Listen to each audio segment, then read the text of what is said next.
Mayam Kurumzari, the Nambir Impact News, Raj Nongthombam, Manung Hutna, Saturday Night Show, the Mayam Mutram Nokchuri, Nasigi, Saturday Night Show episode Sida Queen Pudan Lakchuri ba, guessing a sea, Natraga Kugi, showstopper sing a sea, Haying July Gitarik Taratrukta, Manipurgi Mapamahum Maruina, Usa Cinema, Yaripok Amadi, Kugi, catching the release to Godriba Maruina, public key, Kugi premiere to Godriba Dumnaba film, Speed Breaker, Kaidaure, Hariba film Sigi. Kugi cast and crew team members singni. Ladies and gentlemen, boys and girls, children of all ages, please welcome the team of Speed Breaker. Aham tada kugi Speed Breaker gi film sigi member moibiriba kugi Bony Sharma butam nokcheri. Welcome to the show. Appreciate you joining. Also joining us film sigi protagonist hai kada ko heroine oibiribi koi Jena singer kam koi actor Jena Khumanthem ne Jena busutam nokcheri. Welcome to the show. Appreciate you joining. And also joining us film sigi director oibiriba koi Bobby Haobam ni Bobby busu taram nokcheri. Welcome to the show. Appreciate you joining too. And also joining us film sigi lyricist koi say make ibiriba adu film sigi script screenplay ibiriba also dialogue ibiriba koi Binoranjan Oinam ni Bino busu taram nokcheri. Welcome to the show. Appreciate you joining too. Ahan ba question say director dage hana hujarage film si Speed Breaker kaidaure hariba film si maming sek tabada budi am phajare Speed Breaker kaidaure habam su yauri aha mada maming se karino adu film se karino habis haipetang se dage hobiro film se koi samna koi samsamba romantic comedy ada so mayam gi sum mayam na namna film atopa sum kaya dare koi family play ke mayam se kitang na thai raga ada sum mayam da entertain tawba ya gadra na sum bino da koi mayam tanar raga keno sum na just 2 days ki worry macha ma ada mayam da sum enjoy to over the Mungai people Nonga Kalaga, Semzo, or you must the Speed Breaker told is a internet just Bonis na Quaki Magilu home, Gibaton to Chatpesida. Amana was single Lubjentana was it about Speed Breaker, the Yachandana Maseo Quaki Coke Beralegi by that. I do the some told you. Okay, Coke Berale, we do not call Prama this way. To say, I film Sigi, Tasing, Wari Sibu, how would they scratch the gay? Loy of one thing, Topiri Bakugi, story writer, screenplay writer, script writer, Binoranjan, Binoranjan, film si, Tasing, Binoranjan, film Sigi, script Sigi, Even that idea, with touching idea, Karino, message, film see what is the story now, what is the film all about? Film se curry, we do know.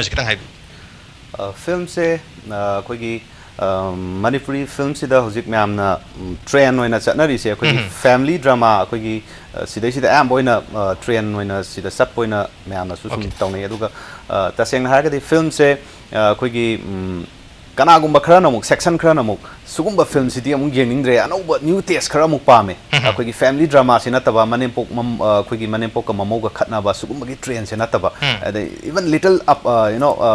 Kitang divert or romance, the Gisu Kitang divert or Quigi Yam Nungai, but Nahagi film since Ying Eka have a Misum Yam Yoy. When a Sumbagi film say Sumbagi genre, Haitare, Sigi say, when I try some tomatam, Quigi director na normal lakpi ay nakta so film katang taw siya na story idea se quigi pura ga lakpi hai fit ay manak sida aduga ay na khalle ay ham hek story se quigi zis se fit taw matam sida yam nungai re ngonda kay hani ay na hadi I can create a lot of things ay ngonda kitang feel taw re ay na yam create taw expand taw ya ni hai na ngonda katang ay ngonda mai like adagi ay na irak pa matam sida quigi Akogi no aga keraga langa katang sakhiba nataba akogi karigumba khrasu akogi yaudaba yadabnina khudamoina akogi se luhongba matam sida akogi satnariba akogi meitegi luhongba sida satnariba akogi se saisel puriba dagidi satin puri kai se kari maram gino kai se si akoina hallamajingna sum haina bai matungina lerga su film sida uba su phangani ba sumba kai su aduga main noina haitar gadi film sidi aigi film sigi story telling the film design high target naha sing the mainly target audience youth ni high tare aduga obviously ahan sing su yeng ba yad da film dinate adugu target audience di akogi naha sing sine mainly aduga naha sing sina akogi kai hani film se akoina tongan film katang yenge kana akogi khanbi ragadi Speed Breaker se yeng rom com ni romantic comedy ni exactly romance job nung sin nongi waras job comedy job do kitang akogi hana gi family drama manembo mamau khanabagi wardi kitang tongan ba aduga kogi romance orgazu kogi nupi kainaraga kogi is khanbagi adum badi su kitang tongan ba IS try to budi kitang tongan film ni oini takbiri boni lakse boni ki mamang do sum ai habit film sidi uzadri trailer oina khara uzar hetare trailer sida boni ki character si yamna interesting su oye dubu sum makhal khoi lamjen tanabagumba aro kitang sum maina to bhai tar comic oibase mana sum mayam di to giba male dubu handa kisina karai phauba hana gi role sing dei khene khan bi film si gi matang tang ai bi kunge hujik chaliba mainstream film modern film haidar modern manipuri film gi kano sida anauba khutha ma di oire Binoranjan gi wari kano si aina hana sung kumjar patagi abdi asage character oina yenga ga so ai character da kogi wari si di thongning dam ne adu haide cinema की हौगलक पर film की हौगलक पर सरुकता introduction आई character introduction था मगा आई आयाम बा film की सरुक से कितने abnormal लोई बा मा spirit breakers इधर मागी memory loss होगी बा मा लोंग दोरा बनी का है बस वो काओगी बा कितने कई बुंगाना subconscious चुन न तब अदम ज्ञान दादा बदी न तब अदम साधारण चटनरी बस आगे तक के लोई मग तवे वो मागी kita haugi ba pusi kita kak macet khara kau budu kaki problem du ne okay ana si gi kano si ai jo dum kan di kanjagi amma si gi kano se role si rule si kano to kanda akoi Binoranjan na su magi script si jo yamna kano oina par kanda hoi dialogue ki nungai ba phajaba akoi gi humor yam ya over dialogue sing su kano to ya adu na ta ai gi character si ta yengja kanda ina kamai design dog doino na khan ma da akoi director yam bobi Haobam ga so akoi live up pabam na film ji ge hogolak pasaruk ta sikim da akoi isai gi sequence ma number chat pa ji de sinau phamung kam ta da sum tumina ga pabata some directorial kano sing do idea me am sing do ingon da hanjan na bagi kano san sam di phangi adu bo me am mieng ta bi da lai ha ji hayang kanana su khang no monina loriba role se ai sida akoi ngasi sida yaw da ba ratan lai adagi akoi ge aiga akoi ge film jida dum akoi mari je haude loi bo dum samana na loina raga sare sana tumme tumna ai thok pasin na ma yaw da ba ai ratan yaw da ba yaw dre nanda ku ma yaw da ba yaw dre akoi mari ge combination je sida Bony ni son choli gan hai pasu kana phangna da di miyam na okay ko yor se yam jam hetar kas ya to bai kitang panjam da Bony le re Jena le re agi ratan lai su yauri yam chauna surji yauri nanda kumar yauri prem sharma yauri khaw yauri idhos yauri athoba mam su yauri nong khali ha adu ba film se da koi mamang da ugi da ba maina Bony gi anu ba avatar hai tare anu ba acting am u phangadra natra ha ni gi da maina dum uni khan kari habin ai ni sum promodi ang da ha ni da mar man hairab man ba adu ngasai kano sida so sai originality di mang ma di apon de ai identity ma lai jawani adu hujigi film ma pung ning kan di kidang kano to bi ba singna ma kan di honai ga hai ga dra hai bagi mami ta ga dra di khang de ai di hujigi aina after accident ki matung da gi some change kana aingonda CDI you akoi Binoranjan su pa i bire director na su pa design do bi da ai ngang bagi kano si kai no da yam lu pot khara lai swai si da khara adum khal laga di honna jab ne adu kyamna okay audience na madukarai phauba ubi bage have di hayeng hai batare hayeng si tonga mapum yari po kakching amadi usa cinema da hari ba film sigi public premiere to godore maram dana public na soidna hari ba Bony gi anuba koi acting se some anu urani have gi thaja badri mathang sei Jena da lakchage Jena Khumanthem ko Jena si isai da di am phajana maming leina sakraba ko singer am khane hetare established singer amani adu bo koi film ki line da lai se handa kisna probably han bor dong malai debut film oidura ko Jena gi ahan boy dune okay ahan film da akoi gi da Bony ha tar Bony ga su koi acting to bino gi chance phang duini duga atopa koi Binoranjan Oinam gi script to duni director bobi Haobam to atopa actor mayam su thabu to min din ha tar ne kari fil to bi gi film sida Jena gi ha tar role se komai to bono kyam yam challenge oi gi kitang hai bi ꯑꯩꯒꯤ ꯔꯣꯜꯁꯦ ꯑꯩꯈꯣꯏ ꯏꯟꯈꯠꯂꯛꯂꯤꯕ ꯅꯨꯄꯤ ꯃꯆꯥ ꯆꯍꯤ 13 19 ꯁ꯭ꯋꯥꯏꯒꯤ ꯅꯨꯄꯤ ꯃꯆꯥ ꯑꯩꯅ ꯍꯧꯖꯤꯛ ꯂꯩꯖꯔꯤꯕ ꯆꯍꯤ ꯁꯨꯃꯥꯏꯅ ꯁꯤꯒꯨꯝꯕ ꯑꯃꯅꯤ ꯍꯥꯏꯇꯥꯔꯦ ꯑꯗꯨꯒ ꯄꯥꯈꯪ ꯑꯔꯤꯕ ꯍꯥꯏꯗꯤ ꯆꯍꯤ 30 35 ꯄ꯭ꯂꯁ ꯁꯤꯒꯨꯝꯕꯁꯤꯅ ꯑꯩꯈꯣꯏ ꯅꯨꯄꯤ ꯃꯆꯥꯁꯦ ꯊꯦꯝꯃꯒ ꯆꯦꯜꯂꯒ luhongba Pakang ari hai jiboni odira. Oh my. When you was it when you Film Jadi matang si dari luar ya. Oh okay. Aina mangon da film shooting jar kan da ai hange mama se awi ko sikkim jaga gari da punna to mina sat pese film nang chai gya sure ma sei trat ya trai da ko bono kaka ko hai bade chai kun gi gap ama kun gi matak da gap lai ram ni na kaka ko bo ya re na ai na phagi te ma ka puni ko ro ni adu ba koi boni gi koi adum na ha oile bagi ken da ko pusur me ya please jena gandi to film ji batang da makatan khara hai bi adum ai gi di han boy bani na film se engon da yamna ki bam su oi adagi aina tawjari ba aina acting tori ba sida haidi soi khedra adagi soi ba su me am yawe soi ba su ka boni adagi da sida yawi ba me am sina su takpi adu main charaga adum tawje okay adu bo koi gi kamai yang bi koi singing to buduga acting to busiga karam mana nungai ba haidi isa da sina karang free oi ba male kan busiga karam oi se se kono male ba acting jina kara hoi yam lui aingon da hoi aingon da ai han ba su ojaba aduna aingon da yam lu na thoe okay adu bo han ba chance debut film amagi chance lakhe je ko maina lakpana adu kitang haibiram si film ai shahan da ai gi isai sum ai isai lejaba khara sum album taro acting to sei adu da bi shortjet costume to bi mahang to bi ba ai gi album ama to jaki adu dagi mane photo se facebook ta gumba upload to ba jani adu dagi koi film se gi producer oi bi ba dari si thok som sina da ubiraga adu mai taraga haibiraga to jaki ba okay yam noi jai mathang hai tara koi singing ki talent tu dagi singing tu da koi na music video da actor wa du dagi mayam sum ubi khangir pa tara ado kanu da lakcha ko director da lakcha ki bobi da koi gi film si gi ke hetare wari mayam hairab te libi re adu bo hayeng yenga khangani film si tasena wari se ke ke odinu se adu bo koi hayeng yengodri bo public sing aduga sigi makha tarak pa koi release hai to cinema hall dagar hayeng se nong makhati one day premiere or man hayeng se public premiere se makha taba koi release na sang na hall daga jan kam kan daga tarak tuino aduga hall da la matung da natraga hayeng is already ticket mayam lener mani adu ticket lena da ba yaw targa sumoi mayam jina hairi ba koi speed breaker kaidori hairi film se kaido bagi yengadur bano haibagi logical reasoning amati director gi vision amal biram dong male kari gedam ta public na hairi film si yang haningi kitang share to biram film sing na koi deadline no to 9 da koi kano classic da koi premiere su khape and hoi crowd pudi hok kano ni na kasu mi yam id 100 200 kumo on ta ado adugi crowd tu na yam na nungai na ka da yam enjoy to ro ye sama adu na ai de adum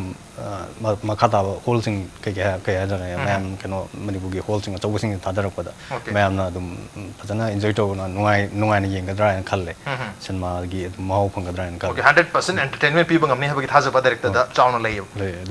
okay hari ba film se speed breaker kai dori hari film se haukiba July gi tarik 9 da ko gi hotel Imphal hari hotel Imphal sida kogi ahan ba exclusive koi mi invitees khar khata gi oiba koi premiere am diut khre adon hayeng gisna public premiere ni mamang da tawki baduna koi invitees khata gi oiba adum laba premiere ni aduna hayeng gisida yam chauna mina hari film si maramda ubo phangani mathang se Binoranjan lakcha ge Binoranjan film se kar with open question this is an open question to everyone and koi kanano I want the actor ge kumbaya di have lejede sidadi anyone anytime adum khumir ko yani Binoranjan lakcha Binoranjan film se ka dogi koi audience sing na yeng bacha ko as a writer gi message ma am pibining mal rangwani kari happening film se aina ngasai jo haije gi dunia han bada akhoi film se it's a little different from normal train namna normal train sida akhoi gi linear iba wari design sida gi khitang nathai ba film nam khatang oi and main target is youth is like hojikti naha gi matam ne ta seng na ga di youth is leading youth ko aduna naha sing sida yamna impressed to ya ba adugumba film am khatang ne aduna mainly ai si haijage akogi naha singsina akogi ke haini yamna pambi gadaba akogi makhoi nature oiba makhoi film gi maturity se haitare akogi story sidi story can be anything but akogi narrating style dagi kai dagi laiba myam se akogi hausi laiba akogi appeal se akogi film cinegoer sing se haitare news akogi anoba naha singsina akogi yamna pam gadaba film gi design am khatang oigadra na I khanjai si haijaning okay naha singde yamna appealing oigadaba film am oidong mali habagi thajabani director dasu producer su library se director di full 100% entertainment pi dong mali habagi thajaba thambiri boni dala chagi to thona sona youth target tawen tak piri adong sai jena na su akoi pakang ngari bam na hada pambagi ne haibagi su habiri youth su target tak duri kita outdated feel to wibra kama kari habi ni ai nga sai ajal do sai pi aingona piri role character si aina role to bada okay director na natraga script writer na adaga yengbiriba singna pelamoi drive dugi akiba du gatane adaga complex khra oi character se ingon de complex oi aina akoi kano da so ai director se ma khanbang hangda ba pot khra yawe adu actor gi na di sigumba pot ama phangmasi yamna phaba amani ingon haibdi yam challenging oi ba aduga akoi ai nga sema panjagi ba akoi gi akoi mari gi combination am khak leijari nakalamom da khaba lei magi amani akoi mari gi plot si di yamna ide aiga co-act tongminari ba actor sing si yamna well cano to ro banga tani na yam skill yam leiraba experience am leiba daga miyam na su yam pambi ba actor ngakta yam haising ba ngakta ni na akoi mari gi keno sida amana sondara amana pick up tong no lakna ba ai adu di mami ta je film ji ai di actor ni na aina di film ji aina akoi binona ibirak pa wari se binonjan ibirak pa wari se yam bobi hawon na design dorok pa da ai gi di fulfill actor ni na ai gi di wali bride khalla lai jabadu ne ado director na pian bi daga di okay ai adu gi nungai jabal lai ta actor am hoina wala hoi daning ba what pe di adu pel ho da ba na sum yeng kan da sai sigum mam tok salam ni padong ni ai ba si adum puthau ba me am se sin bai sequence ku ding ma ta dum yaw da na te ai gi na te adu gi adu bo khoi ten tak na khoi keno se audience sing sina kari dam ta hari film si yeng do no number 1 boni yaw ba gi budi mayam am yeng ani hatare ratan la yaw su yeng ani khoi jena yaw su am yeng ani khaba yaw su yeng ani atho actor mayam jari moi gi dam ta su audience mayam la yeng dori adu na ta bida kari gi dam ta audience na ma si film si yeng ani ha bi wakalam phaubi hujiki keno do ne khoi film gi machat ahongba khongchen ama lakpase wari gi maruin wari sembagi mong se akhoi ju pamjaba kuire actor na mamdi negative role boy ro positive boy ro aina film chamaga something khar kumak pada negative hairagati na bet charo hairadi khungangi bet ama oiro hairadi khungangi lambi mada khungangi lambi meya da hoba khungnang kong amada aigi khongloi khara loina na phammaga leramaga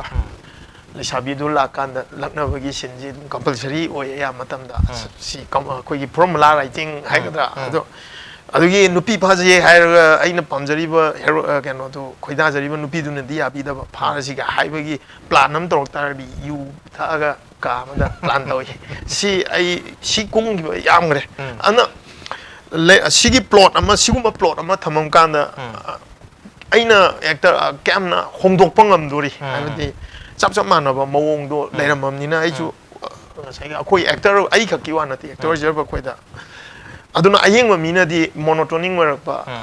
hanjalle harakpa si dagi leithokpagi mamita ba simak se hojik modern film gi family drama dagi leithorakpa mamona manem otpa dagi manem na keno to mamau otpa dagi sigi keno si dagi samsam na da TV gi channel myam da lakpa serial gi family drama gi keno si dagi thaidoraga gi amna tian matam amada numinini khaki thoktok nungdang 24 hour gi thoktok ta na ba plot me am ji da sana ba yam chamba hai tare the romance so am ka henjan da romance cham na di sana ba ado si ju ai ba keno ma ado da sigi pot si me am na yenga ga ꯑꯐꯕꯇ ꯅꯩꯅꯕꯒꯤ ꯈꯨꯗꯣꯡꯆꯥꯕꯗꯣ ꯐꯪꯖꯔꯒꯗꯤ ꯑꯗꯨꯅꯤ ꯑꯗꯨꯒꯤꯗꯃꯛꯇꯪ ꯌꯦꯡꯍꯟꯅꯤꯡꯉꯦ ꯍꯥꯏꯕꯒꯤ ꯋꯥꯅꯤ ꯍꯥꯏꯗꯤ ꯁꯤ ꯌꯦꯡꯀꯥꯟꯗ ꯑꯣ ꯐꯤꯂꯝꯁꯤ ꯁꯨꯃꯥꯏꯅ ꯇꯧꯕ ꯁꯤꯒꯤ ꯋꯥꯔꯤꯁꯤ ꯆꯠꯄ ꯌꯥꯔꯦꯅꯦ ꯍꯥꯏꯔꯗꯤ ꯑꯩꯈꯣꯏꯁꯨ ꯑꯃꯨꯛ ꯑꯅꯧꯕ ꯇ꯭ꯔꯦꯟꯁꯤꯗ ꯐꯤ ꯁꯦꯝꯕ ꯌꯥꯔꯦ ꯍꯥꯏꯕꯒꯤ ꯇꯥꯟꯖꯥ ꯂꯧꯅꯅꯕꯒꯤꯗꯃꯛꯇ ꯌꯦꯡꯍꯟꯅꯤꯡꯉꯦ ꯍꯥꯏꯇꯥꯔꯦ ꯑꯩꯈꯣꯏ ꯃꯅꯤꯄꯨꯔꯤ ꯁꯤꯅꯦꯃꯥꯒꯤ ꯅꯠꯇ꯭ꯔꯒ ꯑꯩꯈꯣꯏꯒꯤ ꯁꯤꯅꯦꯃꯥ ꯍꯥꯏꯇꯥꯔꯦ ꯁꯤꯅꯦꯃꯥ ꯄꯔꯁꯦ ꯐꯤꯂꯝ ꯑꯩꯈꯣꯏꯒꯤ ꯄꯨꯊꯣꯛꯅꯔꯤꯕ ꯃꯌꯥꯝꯁꯤꯗꯒꯤ ꯐꯣꯔꯃꯦꯂꯤꯛ ꯑꯣꯏꯕ ꯐꯤꯂꯝ ꯄ꯭ꯔꯣꯗꯛꯁꯟꯁꯤꯗꯒꯤ ꯈꯤꯇꯪ ꯇꯣꯉꯥꯟꯕ ꯑꯥꯎꯠ ꯑꯣꯐ ꯗ ꯕꯣꯛꯁ ꯐꯤꯂꯝꯒꯤ ꯃꯃꯤ ꯇꯥꯕꯁꯤꯃꯛ ꯃꯌꯥꯝꯗ ꯌꯦꯡꯍꯟꯅꯤꯡꯉꯤ ꯃꯁꯤꯒꯤ ꯃꯦꯁꯦꯖꯁꯤ ꯌꯧꯍꯟꯅꯤꯡꯉꯤ ꯍꯥꯏꯕꯒꯤ ꯋꯥꯐꯝꯗꯨꯅꯤ ꯑꯩꯈꯣꯏ ꯕꯣꯅꯤ ꯊꯝꯕꯤꯔꯤꯁꯦ ꯃꯊꯪ ꯖꯦꯅꯥꯗ ꯂꯥꯛꯆꯒꯦ ꯖꯦꯅꯥꯒꯤꯗꯤ ꯑꯍꯥꯟꯕ ꯑꯩꯈꯣꯏ ꯗꯦꯕ꯭ꯌꯨ ꯐꯤꯂꯝ ꯑꯃꯁꯨ ꯑꯣꯏꯕꯅꯤꯅ ꯌꯥꯝ ꯌꯦꯡꯍꯟꯅꯤꯡꯒꯅꯤ ꯍꯥꯏꯇꯥꯔꯦ ꯃꯤꯌꯥꯝꯅ ꯀꯔꯤꯒꯤꯗꯃꯛꯇ ꯍꯥꯏꯔꯤꯕ ꯐꯤꯂꯝꯁꯤ ꯖꯦꯅꯥꯁꯨ ꯌꯥꯎꯕꯤꯔꯤꯀꯣ ꯃꯤꯌꯥꯝꯅ ꯌꯦꯡꯍꯟꯅꯤꯡꯉꯤ ꯏꯁꯥꯒꯤ ꯃꯣꯠ ꯀꯩ ꯊꯝꯕꯤꯅꯤꯡꯉꯤ ꯐꯤꯂꯝꯁꯤ ꯃꯇꯥꯡꯗ ꯑꯗꯨꯝ ꯀꯥꯕꯣꯅꯤꯅꯁꯨ ꯍꯥꯏꯕꯤꯈ꯭ꯔꯤꯕꯅꯤ ꯑꯗꯨ ꯑꯗꯨꯃꯥꯏꯅ ꯏꯁꯥꯒꯤ ꯑꯣꯏꯕ ꯃꯣꯠ ꯂꯩꯇꯦ ꯀꯩꯁꯨ ꯂꯩꯖꯔꯦ ꯍꯥꯏꯗꯤ ꯑꯩ ꯁꯤꯗ ꯀꯩꯁꯨ ꯈꯪꯖꯕ ꯑꯣꯏꯗ꯭ꯔꯤ ꯑꯅꯧꯕ ꯍꯣꯏ ꯃꯌꯥꯝꯗꯒꯤ ꯁꯨꯝ ꯇꯝꯕꯅꯤꯅ ꯍꯣꯏ ꯑꯩ ꯀꯩꯝꯇ ꯈꯪꯖꯗ꯭ꯔꯤ ꯑꯗꯨ ꯑꯩꯈꯣꯏ ꯑꯍꯥꯟꯕꯗ ꯐꯤꯂꯝꯁꯤ ꯑꯩꯈꯣꯏ ꯗꯦꯕ꯭ꯌꯨ ꯐꯤꯂꯝꯁꯨ ꯑꯣꯏꯗꯣꯏꯅꯤ ꯌꯥꯝ ꯅꯔꯚꯁ ꯑꯣꯏꯔꯝꯒꯅꯤ ꯍꯥꯏꯇꯥꯔꯦ ꯑꯍꯥꯟꯕ ꯑꯣꯏꯗꯣꯏꯅꯤ ꯑꯁ ꯀꯃꯥꯏꯅ ꯇꯧꯗꯣꯏꯖꯥꯠꯅꯣ ꯀꯦꯃꯦꯔꯥ ꯃꯃꯥꯡꯗ ꯑꯩ ꯀꯃꯥꯏꯅ ꯑꯦꯛꯇꯤꯡ ꯇꯧꯗꯣꯏꯅꯣ ꯍꯥꯏꯕ ꯀꯦꯃꯦꯔꯥ ꯃꯃꯥꯡꯗꯕꯨꯗꯤ ꯍꯥꯟꯅ ꯃ꯭ꯌꯨꯖꯤꯛ ꯚꯤꯗꯤꯑꯣꯗꯣ ꯃꯌꯥꯝ ꯇꯧꯈ꯭ꯔꯦꯀꯣ ꯑꯗꯨꯒꯤ ꯈꯤꯇꯪ ꯑꯦꯛꯁꯄꯤꯔꯤꯌꯦꯟꯁꯕꯨꯗꯤ ꯂꯩꯔꯝꯒꯅꯤ ꯑꯗꯨꯕꯨ ꯑꯩꯈꯣꯏ ꯑꯣꯖꯥ ꯕꯣꯅꯤꯒ ꯀꯨꯝꯃꯤꯟꯅꯗꯣꯏꯅꯤ ꯑꯗꯒꯤ ꯑꯣꯖꯥ ꯔꯇꯟ ꯂꯥꯏꯒ ꯀꯨꯝꯃꯤꯟꯅꯗꯣꯏꯅꯤ ꯈꯥꯕ ꯍꯣꯏ ꯑꯦꯁꯇꯥꯕ꯭ꯂꯤꯁ ꯑꯦꯛꯇꯔ ꯃꯌꯥꯝ ꯂꯩꯔꯤ ꯑꯣꯖꯥ ꯁꯨꯖꯤꯠ ꯍꯣꯏꯒ ꯑꯣꯖꯥ ꯅꯟꯗ ꯀꯨꯃꯥꯔ ꯀꯨꯝꯃꯤꯟꯅꯗꯣꯏꯅꯤ ꯑꯗꯨꯝ ꯃꯌꯥꯝꯁꯤꯒꯤ ꯏꯁꯥꯗ ꯄ꯭ꯔꯦꯁꯔ ꯂꯩꯈꯤꯕ꯭ꯔꯥ ꯅꯠꯇ꯭ꯔꯒ ꯍꯥꯏꯔꯤꯕ ꯑꯦꯛꯇꯔ ꯃꯌꯥꯝꯁꯤꯅ ꯍꯦꯟꯅ ꯍꯦꯜꯞ ꯇꯧꯕꯤꯈꯤꯕ꯭ꯔꯥ ꯈꯤꯇꯪ ꯑꯩꯈꯣꯏꯒꯤ ꯐꯤꯂꯝ ꯁꯨꯇꯤꯡꯒꯤ एक्सपीरियंस मचा मचा खरा तुम शेयर तो भी है अदुम मयाम ने हेल्प तो भी काबोनी होय अदुम याम चाहिए से हेल्प तो ब्रो राम चाहिए भी दे अदुम याम फजना होय याम नुआय ओके देख एक बार लिव हां यार चिटिंग तो बोले सी से माल नम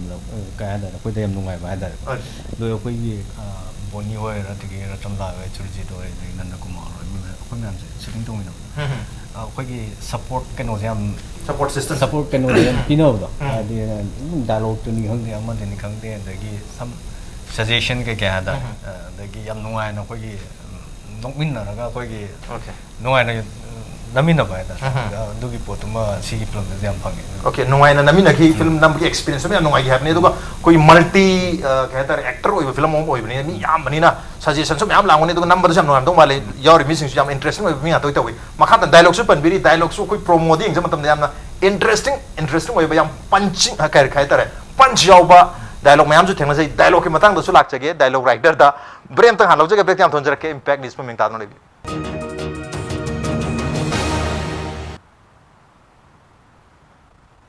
Welcome back. Adun ngirbasi Manung Hutna Saturday Night Show ni aduga ngasigi show sigi showstopper na hayeng public premiere to godoriba adumlaba film Manipuri film Speed Breaker kaidore hariba film sigi cast amadi crew sing ni mathai question si hariba Speed Breaker kaidore hariba film sigi dialogue writer screenplay writer amadi lyricist oibiriba koi Binoranjan lakchage Binoranjan ngasai dialogue promoting chum yam panchi oiba dialogue mayam jawi ha tare koi khabagi dialogue yam panchi oi are police na ngang do su adum koi nongoi marum ma changoi ga na mi hat pada adum yu dialogue jawi re boni gi su koi di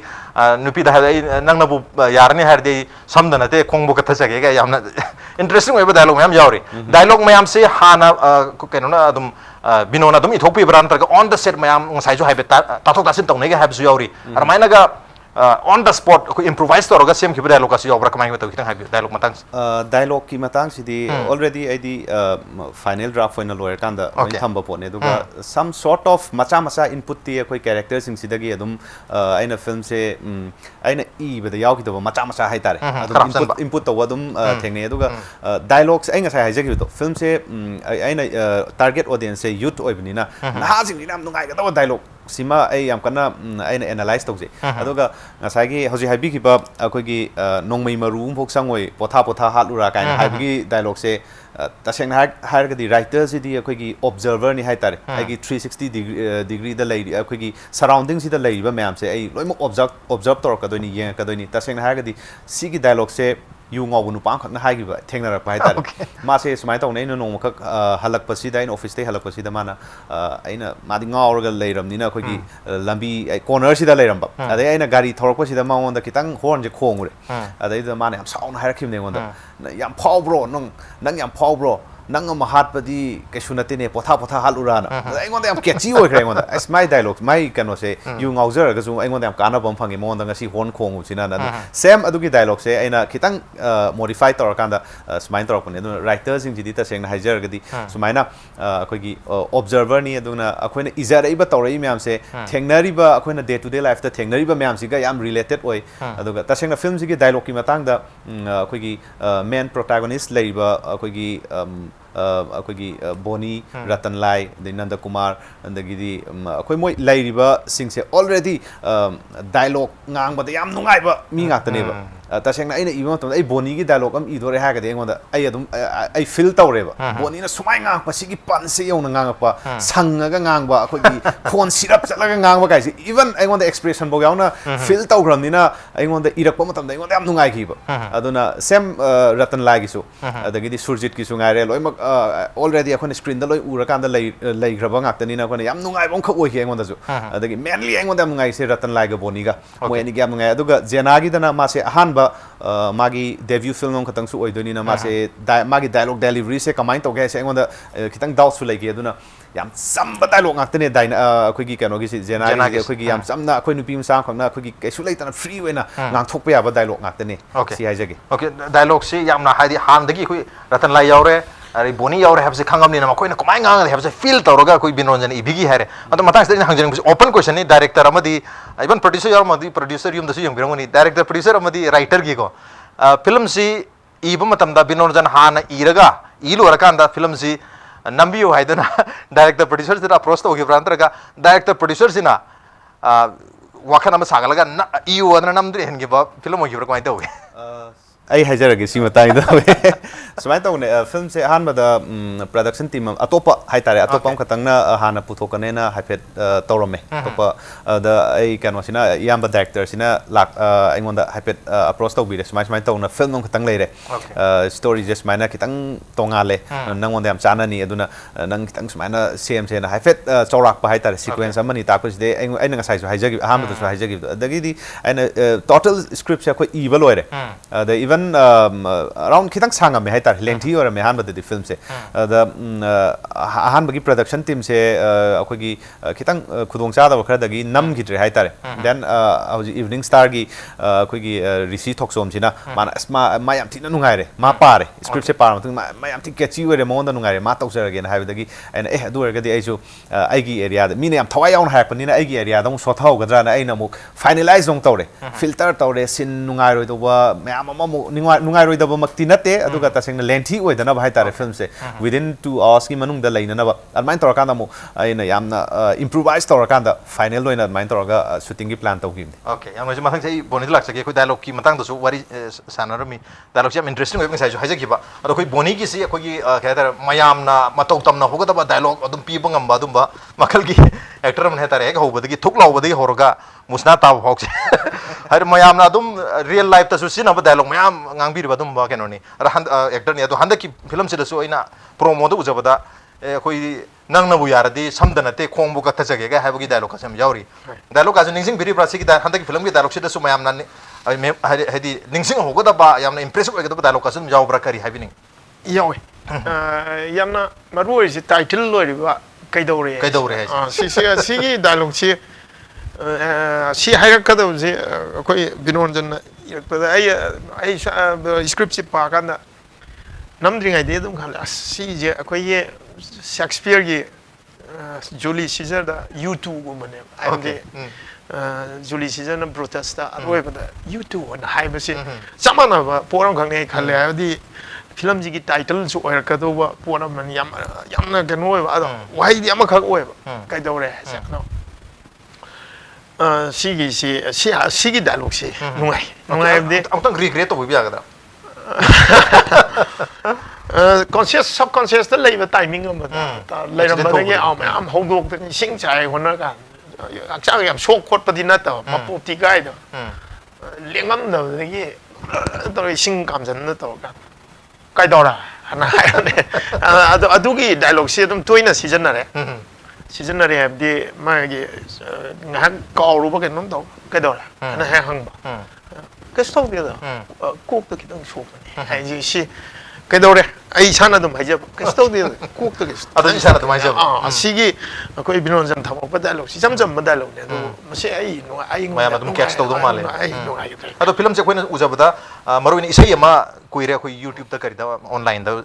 ꯃꯌꯥꯝꯅ ꯌꯦꯡꯅꯔꯤꯁꯦ ꯍꯥꯏꯔꯤꯕ ꯏꯁꯩꯁꯤꯗ ꯖꯦꯅꯥꯒ ꯕꯣꯅꯤꯒꯤꯅꯦ ꯃꯔꯨꯑꯣꯏꯅ ꯑꯗꯨꯗ ꯂꯣꯀꯦꯁꯟꯁꯦ ꯃꯅꯤꯄꯨꯔꯒꯤꯗ ꯅꯠꯇ꯭ರೆ ꯌꯥꯝ ꯐꯖ ꯐꯖꯕ ꯃꯐꯝꯗ ꯅꯝꯃꯦ ꯃꯁꯤ ꯀꯗꯥꯏ ꯀꯗꯥꯏꯗ ꯅꯝꯕꯤꯕꯅꯣ ꯁꯤꯂꯣꯡꯗꯒꯨꯝꯕ ꯅꯝꯕꯤꯕ꯭ꯔꯥ ꯃꯗꯨꯒꯤꯁꯨ ꯈꯤꯇꯪ ꯋꯥꯔꯤ ꯂꯤꯕꯤꯌꯨ ꯁꯤꯛꯀꯤꯝꯅꯤ ꯁꯤꯛꯀꯤꯝ ꯁꯤꯛꯀꯤꯝꯅꯤ ꯌꯥꯝ ꯅꯨꯡꯉꯥꯏꯕ ꯈꯣꯡꯆꯠꯅꯤ ꯍꯥꯏꯗꯤ ꯑꯗꯨꯒ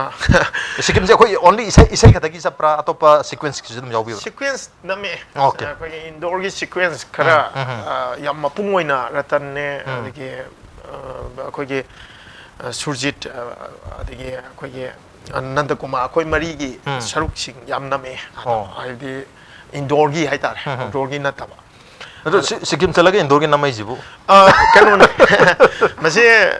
ꯁꯨꯝ ꯉꯁꯤꯁꯤ ꯐꯣꯡꯗꯣꯛꯇꯕꯅꯗꯤ ꯐꯕꯅꯤ ꯑꯗꯣ ꯑꯁꯤ ꯈꯪꯗꯣꯛꯈ꯭ꯔꯒꯗꯤ ꯁ꯭ꯀ꯭ꯔꯤꯞꯀꯤ ꯗꯤꯃꯥꯟꯅ ꯍꯥꯏꯕꯗꯤ ꯆꯤꯇꯤꯡ ꯇꯧꯕ ꯄꯣꯠ ꯈꯔꯁꯨ ꯑꯗꯨꯝ ꯐꯤꯂꯝꯗꯗꯤ ꯌꯥꯎꯗꯕ ꯌꯥꯗꯕ ꯍꯥꯏꯕꯗꯤ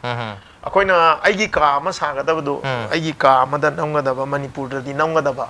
ꯁꯤꯛꯀꯤꯝ ꯆꯠꯂꯤꯉꯩꯗꯨꯗ ꯏꯁꯩ ꯅꯝꯕꯒꯤ ꯕ꯭ꯔꯦꯛꯇ ꯑꯩꯈꯣꯏꯅ ꯅꯝꯍꯧꯕ ꯅꯨꯡꯗꯥꯡ ꯃꯇꯝ ꯌꯥꯝ ꯂꯤꯛꯅ ꯁꯤꯖꯤꯟꯅꯕꯒꯤ ꯈꯨꯗꯝꯅꯤꯗ ꯍꯥꯏꯕꯗꯤ ꯅꯨꯡꯗꯥꯡꯁꯤ ꯃꯥꯡꯍꯟꯗꯕ ꯀꯩꯗꯧꯕ ꯏꯟꯗꯣꯔꯒꯤ ꯁꯤ ꯃꯅꯤꯄꯨꯔꯒꯤꯗꯤ ꯑꯣꯏꯕ ꯑꯗꯨꯒꯨꯝꯕ ꯁꯤꯟꯁꯨ ꯑꯗꯨꯝ ꯈꯔ ꯑꯗꯨꯝ ꯌꯥꯎꯁꯜꯂꯛꯑꯦ ꯑꯗ ꯍꯥꯏꯗꯤ ꯑꯩꯈꯣꯏꯅ ꯁꯦꯗ꯭ꯌꯨꯜꯒꯤꯁꯨ ꯑꯋꯥꯕ ꯂꯩꯅꯕꯅꯤꯅ ꯁꯤ ꯍꯦꯛ ꯌꯧꯔꯒꯗꯤ ꯑꯗꯨꯝꯗꯁꯨ ꯌꯦꯡꯕ ꯄ꯭ꯔꯣꯗ꯭ꯌꯨꯁꯔꯅ ꯑꯗꯣ ꯑꯗꯨꯃꯥꯏꯅ ꯇꯧꯕꯅꯦ ꯑꯗꯣ ꯁꯤꯛꯀꯤꯝꯒꯤ ꯈꯣꯡꯆꯠꯇꯨ ꯅꯨꯡꯉꯥꯏ ꯑꯗꯨꯝ ꯑꯩ ꯅꯨꯡꯉꯥꯏ ꯍꯥꯏꯁꯦ ꯑꯩꯒꯤꯗꯤ ꯀꯩꯅꯣꯅꯦ ꯏꯁꯩꯗꯤ ꯏꯁꯩꯗ ꯍꯦꯛ ꯇꯧꯕꯁꯦ ꯑꯩꯒꯤꯗꯤ ꯌꯥꯝ ꯑꯣꯏ ꯆꯥꯖꯕ ꯍꯩꯖꯗꯕ ꯑꯩ ꯄꯛꯁꯨ ꯄꯛꯇꯕ ꯀꯩꯅꯣ ꯑꯃꯈꯛꯅꯦ ꯑꯗꯨꯏ ꯃꯊꯛꯇ ꯏꯆꯟꯁꯤꯅꯥꯒ ꯃꯣꯏꯗꯤ ꯌꯥꯝ ꯅꯧꯔꯤꯕ ꯐꯥꯎꯕꯅ ꯌꯦꯡꯕꯤꯔꯤꯕꯁꯤꯡꯅ ꯌꯥꯝ ꯑꯦꯇ꯭ꯔꯦꯛꯇꯤꯞ ꯑꯣꯏꯕ ꯃꯣꯏꯗ ꯏꯝꯄ꯭ꯔꯦꯁ ꯇꯧꯕ ꯉꯝꯕ ꯑꯦꯛꯇꯔꯅꯤ ꯑꯗꯣ ꯃꯥꯒ ꯑꯩꯒ ꯊꯣꯛꯃꯤꯟꯅꯔꯛꯄꯗ ꯏꯁꯩꯒꯤ ꯍꯦꯛ ꯇꯧꯃꯤꯟꯅꯕꯗ ꯑꯩ ꯑꯗꯨꯝ ꯄꯥꯈꯠꯂꯦ ꯑꯗꯣ ꯑꯩꯒꯤꯗꯤ ꯄꯛꯇꯦ ꯍꯥꯏꯇꯥꯔꯦ ꯑꯣꯀꯦ ꯑꯩꯈꯣꯏ ꯌꯥꯝ ꯀꯨꯏꯅ ꯁꯤꯅꯤꯌꯔ ꯑꯦꯛꯇꯔ ꯑꯃ ꯑꯣꯏꯅ ꯂꯩꯕ ꯕꯣꯅꯤꯅ ꯑꯩꯈꯣꯏ ꯅꯍꯥ ꯑꯣꯏꯔꯤꯕ ꯍꯥꯏꯗꯤ ꯗꯦꯕ꯭ꯌꯨ ꯑꯦꯛꯇꯔ ꯑꯃꯒ ꯍꯥꯏꯗꯤ ꯀꯨꯝꯃꯤꯟꯅꯗꯧꯔꯦ ꯍꯥꯏꯕ ꯃꯇꯝꯗ ꯃꯥ ꯏꯁꯩ ꯁꯛꯃꯤꯟꯅꯅꯤ ꯍꯥꯏꯕꯗ ꯄꯥꯈꯠꯄ ꯑꯃ ꯌꯥꯎꯈꯤ ꯍꯥꯏꯔꯤ ꯖꯦꯅꯥꯒꯤꯗꯤ ꯀꯔꯤ ꯑꯦꯛꯁꯄꯤꯔꯤꯌꯦꯟꯁ ꯂꯩ ꯑꯩꯈꯣꯏ ꯅꯝꯕꯁꯨ ꯁꯤꯛꯀꯤꯝꯗꯁꯨ ꯅꯝꯃꯤ ꯍꯥꯏ ꯌꯥꯝ ꯐꯖꯩ ꯏꯁꯩꯗꯨꯁꯨ ꯂꯣꯀꯦꯁꯟ ꯁꯨꯇꯤꯡꯁꯨ ꯌꯥꯝ ꯐꯖꯩꯀꯣ ꯑꯗꯨꯒꯤ ꯑꯦꯛꯁꯄꯤꯔꯤꯌꯦꯟꯁ ꯈꯤꯇꯪ ꯍꯥꯏꯕꯤꯌꯨ ꯁꯤꯂꯣꯡꯗ ꯆꯠꯂꯨꯕꯒꯤ ꯋꯥꯔꯤꯁꯦ ꯆꯠꯊꯣꯛ ꯆꯠꯁꯤꯟꯗ ꯀꯃꯥꯏꯅ ꯇꯧꯒꯤ ꯍꯜꯂꯛꯄꯗ ꯂꯝꯕꯤꯗ ꯄꯜꯂꯦ ꯍꯥꯏꯕꯁꯨ ꯍꯥꯏꯐꯦꯠ ꯇꯥꯖꯩ ꯁꯤꯛꯀꯤꯝ ꯆꯠꯄꯁꯤꯗ ꯑꯩꯈꯣꯏ ꯐ꯭ꯂꯥꯏꯠ ꯂꯦꯠ ꯑꯣꯏꯈꯤꯕ ꯑꯗꯨꯗ ꯁꯣꯔꯤ ꯇ꯭ꯔꯦꯟ ꯂꯦꯠ ꯑꯣꯏꯈꯤꯕꯗꯒꯤ ꯑꯩꯈꯣꯏ ꯀꯩꯅꯣꯗ ꯐ꯭ꯂꯥꯏꯠ ꯃꯤꯁ ꯑꯣꯏꯔꯦ ꯑꯗꯨꯗꯒꯤ ꯇ꯭ꯔꯦꯟ ꯁ꯭ꯇꯦꯁꯟꯗ ꯑꯩꯈꯣꯏ ꯇꯨꯝꯃꯒ ꯑꯍꯤꯡ ꯑꯃ ꯂꯦꯛꯑꯦ ꯖꯦꯅꯥꯁꯨ ꯌꯥꯎꯋꯦꯕ ꯔꯦꯜꯋꯦ ꯁ꯭ꯇꯦꯁꯟꯗ ꯑꯗꯨꯝ ꯂꯩꯔꯦ ꯄꯨꯂꯞ ꯃꯌꯥꯝꯁꯦ ꯍꯜꯂꯛꯄꯒꯤ ꯀꯩꯅꯣꯗ ꯁꯨꯇꯤꯡ ꯂꯣꯏꯔ ꯍꯜꯂꯛꯄꯗ ꯍꯥꯏꯗꯤ ꯅ꯭ꯌꯨ ꯖꯜꯄꯥꯏꯒꯨꯔꯤꯗꯒꯤ ꯑꯩꯈꯣꯏ ꯒꯨꯋꯥꯍꯥꯇꯤꯐꯥꯎ ꯇꯣꯡꯉꯛꯀꯗꯧꯅꯤ ꯇ꯭ꯔꯦꯟꯗꯗꯤ ꯒꯨꯋꯥꯍꯥꯇꯤ ꯇꯨ ꯏꯝꯐꯥꯜꯁꯤ ꯂꯥꯛꯀꯗꯧꯁꯦ ꯂꯝꯗ ꯆꯠꯂꯨꯕꯒꯤ ꯋꯥꯁꯨ ꯋꯥꯔꯕ ꯍꯥꯏꯗꯤ ꯅꯍꯥꯟꯈꯩ ꯁꯨꯝ ꯀꯩꯅꯣ ꯊꯕꯛ ꯇꯧꯔꯨꯕꯅꯤ ꯆꯣꯛꯊꯅꯔꯛꯄ ꯃꯇꯝꯅꯦꯗ ꯂꯥꯏꯕꯛ ꯊꯤꯕ ꯍꯥꯏꯇꯥꯔꯦ ꯇ꯭ꯔꯦꯟ ꯄ꯭ꯔꯣꯗ꯭ꯌꯨꯁꯔꯒꯤꯗꯤ ꯃꯥꯒꯤ ꯀꯩꯅꯣ ꯑꯝꯇ ꯂꯩꯇꯦ ꯑꯁꯣꯏꯕ ꯑꯃ ꯂꯩꯇꯦ ꯃꯥꯒꯤ ꯑꯋꯥꯡ ꯍꯣꯠꯅꯖꯕꯅꯦ ꯑꯩꯈꯣꯏ ꯔꯤꯁꯤꯅ ꯑꯗꯨꯕꯨ ꯂꯥꯏꯕꯛ ꯊꯤꯕ ꯍꯥꯏ ꯇ꯭ꯔꯦꯟ ꯂꯦꯠ ꯑꯣꯏꯔꯛꯄ ꯍꯥꯏꯁꯤꯗꯤ ꯀꯅꯥꯅ ꯇꯧ ꯉꯝꯕ ꯑꯗ ꯁꯣꯝꯗ ꯇ꯭ꯔꯦꯟ ꯌꯧꯔꯒ ꯐ꯭ꯂꯥꯏꯠ ꯇꯣꯡꯒꯗꯕꯒꯤ ꯇꯥꯏꯝ ꯂꯥꯞꯁꯦ ꯑꯣꯟꯂꯤ 2 ꯑꯋꯥꯔ ꯈꯛꯇꯪ ꯂꯩꯕ ꯃꯁꯥꯒꯤꯁꯨ ꯁꯣꯝꯗ ꯄꯨꯡ 2-3 ꯂꯦꯠ ꯑꯣꯏꯔꯛꯑꯒꯗꯤ ꯎꯄꯥꯏ ꯁꯨꯡꯂꯩ ꯂꯩꯇꯕ ꯅꯨꯡꯗꯥꯡ ꯑꯍꯤꯡꯗꯨꯗ ꯃꯈꯥꯗ ꯇ꯭ꯔꯦꯟ ꯀꯨꯂꯤ ꯃꯔꯛꯇꯒ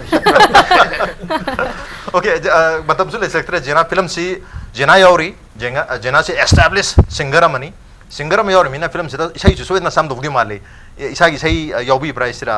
प्लेबैक मग नत्र कसो इसाई से अमदी यावे दो प्लेबैक वाले दिन आते हैं ओके प्रमोशनल इसाई की टाइप था अदु यावनी ना इसाई तो मतेम तंग कोई सिंगर यावरी में ना इसाई तो मतेम तंग संगिर म मतम दियाम लेत्रे फुल ताजा के खलम मने दो मतेम तंग सफिर म अहो बिसरु ꯅꯨꯡꯗꯒꯤ ꯅꯨꯡꯁꯤꯕꯗꯤ ꯅꯨꯡꯁꯤꯕ ꯅꯪꯅꯤ ꯄꯥꯝꯕꯗꯒꯤ ꯄꯥꯝꯖꯕꯁꯨ ꯄꯥꯝꯃꯨꯕ ꯅꯪꯅꯤ ꯊꯃꯣꯏꯕꯨ ꯄꯨꯡꯉꯧ ꯉꯧꯍꯜꯂꯦ ꯅꯨꯡꯁꯤꯕ ꯅꯪꯒꯤ ꯃꯤꯠꯌꯦꯡꯅ ꯈꯜꯂꯣꯕ ꯄꯨꯡꯕ ꯇꯥꯌꯣꯅꯩ ꯅꯨꯡꯁꯤꯕ ꯅꯪꯒꯤ ꯋꯥꯈꯜꯗ ꯀꯣꯏꯊꯨꯝꯂ ꯈꯣꯟꯖꯦꯜꯗꯨ ꯇꯥꯕꯗ sorryꯁꯤꯁꯦ ꯀꯥꯎꯔꯦ ꯍꯥꯏꯗꯤ ꯑꯩꯅ ꯁꯨꯝ ꯁꯛꯆꯈꯤꯕ ꯅꯠꯇꯕꯅꯤꯅ ꯍꯥꯏꯐꯦꯠꯇꯪ ꯅꯤꯡꯁꯤꯡꯉꯒ ꯁꯨꯝ ꯁꯛꯆ ꯌꯥꯝ ꯐꯖꯅ ꯁꯛꯄꯤꯔꯤ ꯃꯌꯦꯛ ꯀꯥꯎꯕꯒꯤ ꯋꯥ ꯈꯛꯇꯅꯤ ꯑꯔꯣꯏꯕꯁꯤ ꯑꯩꯈꯣꯏ ꯁ꯭ꯄꯤꯗ ꯕ꯭ꯔꯦꯀꯔ ꯍꯥꯏꯕꯅꯤꯅ ꯁ꯭ꯄꯤꯗ ꯕ꯭ꯔꯦꯀꯔꯁꯤ ꯃꯅꯤꯄꯨꯔꯗꯗꯤ ꯌꯥꯝ ꯇꯣꯏ ꯍꯥꯏꯇꯥꯔꯦ ꯂꯝꯕꯤ ꯈꯨꯗꯤꯡꯒꯤ ꯑꯩꯈꯣꯏꯒꯤ ꯃꯤꯅ ꯀ꯭ꯔꯤꯌꯦꯠ ꯇꯧꯕꯁꯨ ꯌꯥꯎꯏ ꯑꯗꯨꯒ ꯅꯦꯆꯔꯅ ꯃꯁꯥ ꯃꯊꯟꯇ ꯀ꯭ꯔꯤꯌꯦꯠ ꯇꯧꯕꯗꯒꯤ ꯑꯗꯨꯝ speed breaker hoy da thau ya da yam le re ha tare hoji Manipur lambi yam ba ato speed breaker sina koi kan ya na thorpa gari ma lepan duina tra accident hoin duini maro ina magi speed se handan duini adono bo speed breaker hai ni maro maduna koi lambi khatagi na tabida koi real life da su mayam na tonori ba thabak mayam masida yam thun thun to busan ba haiga dra na tra madu koi na madu gi speed khatang handaba mathau ta na khanbi ba poche speed breaker thaning ba kari kari leyen khanbi koi society da Binoranjan tum hai bi be every koina sometimes say ai gi wena ai hajarage film se film ibiro nam am lai sometimes I wonder haidi aine am na kano tor bina se de ko haje se the film se am aloi dring the film ani hum se sum lai bagi mong da lai sometimes I wonder aina feel tok jar project kamai tok ge haiba matam da every tha khoding gi film amam I ga da bagi situation am khak lak pa adoi tar ga di sahim da I film tara ni thoi I ga doi ne ba adoi tar ga di mainly I wonder ai gi creativity level da ko gi compromise to gi situation am khak lak pa aduna adu matam si da ai speed breakers yam taseng na darkar oi aduna ai sahim da film ani hum da gi hena taw da ba ya da gi mong da aduna speed breaker achaw ma darkar oi hajaning okay director gi speed breaker kai da thabining samane mana script one ya film number da samane ai di thaba ma koina kaya dare paktok da toksan ba koi gi paktok da toksan ba di koi gi isa gi limitation nama ye ga koi ngam ga da sa am da sewai bauti ngam ne har ga lepa ga tor ga di adu fa ne paktok toksan bagi mohta isa gi ngam ga da ba chang dura tau bagi speed breaker ma doi thaning amni boni gi di koi gi film yam lak du da di speed breaker thamning am dong man da thamning okay Binoranjan so hana haibire film gi keno se enga sai je hanjan hanjan tor pe koi da so isa je boring churap pa ahong dia koi isa je pam ni na munna khallu kan da di sige transformation nai ga da hana le mi po si thaidong na na ba da ahong ba la han ba si di khara da speed breaker ma thamning speed breaker ma thammaga hai tam sat ya ro ya koi Jena da select Jena di koi naunu su film tawri bine hai tare adu bu kari area da di speed breaker ma thamning yang khali haidi isai angang sori banina school su chali adagi aduna yang wai isai su chat banina aduna ai speed breaker se